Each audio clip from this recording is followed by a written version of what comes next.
What kind of things have you noticed that can influence our ability to build healthy relationship and have successful careers? Quite a few things actually, but one of the key things, and I've previously made a video on this topic, and it's a very broad topic, and that's regarding the loyalties that children have, or that we all have, to our family system. So it can be to our parents, to our grandparents, to our culture, to our religion, to our nation. And so we can have all sorts of loyalties that can limit our ability to create the kind of life that we believe that we want or that we long for. So for example, each of us is born into a story that is already being told. And so there is a family story, and the family story can be, we are the successful ones, or we are the ones that do this, we're the ones that believe that, we're the ones that struggle, we're the ones that never get what we need. We come from a long line of unhappy women. We come from a long line of fathers who have struggled. And so there are often stories that we are born into, and we become very loyal to those stories.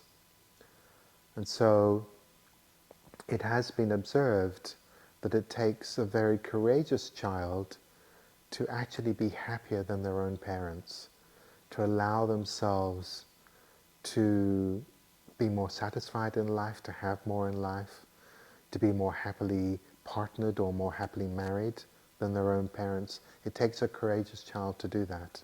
I'm not saying that it's impossible, but it takes effort.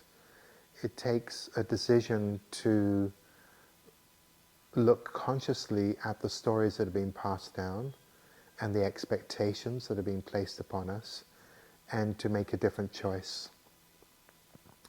And so very often I've noticed for young women, when their mother is very unhappily married, can be quite a challenge for her to allow herself to be more happily partnered than her own mother. The same is true for boys as well, so I just give that as a particular example. But then there are also loyalties to our ethnicity, to our religion, to our country, but most of the loyalties come from the family system. And so, for example, if growing up, if the person who showed you the most love, and let's say that that was your grandfather, or let's say that that was your grandmother, but your grandfather or your grandmother suffered from depression. And so sometimes we can feel conflicted and as if we are being disloyal if we have the audacity to be happier than them or to have more than them. And so quite often I've observed people limiting their lives out of loyalty to the suffering of others. And so that brings us into a place of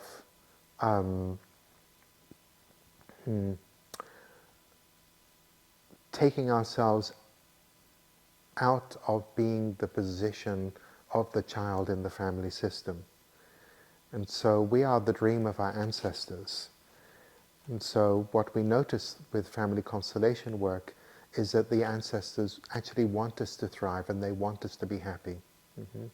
Although there can be some individual cases where a parent actually resents their children being happier than them. That's also been observed in some family systems.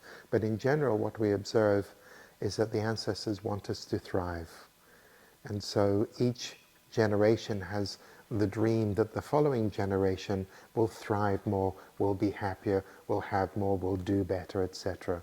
But that could be quite a challenge for those children, particularly if their parents have been refugees, if they've survived a war, if they've survived some particular difficulty, or there has been a major loss or a tragedy in the family.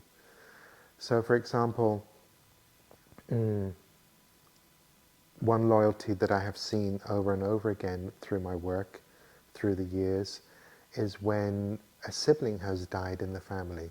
So let's say you had a younger brother or younger sister, or older brother or older sister that dies in an accident or through an illness, to actually allow yourself to live and to live fully, almost feeling guilty that you dare live and live in the presence of your parents who are in deep mourning of the loss of the child.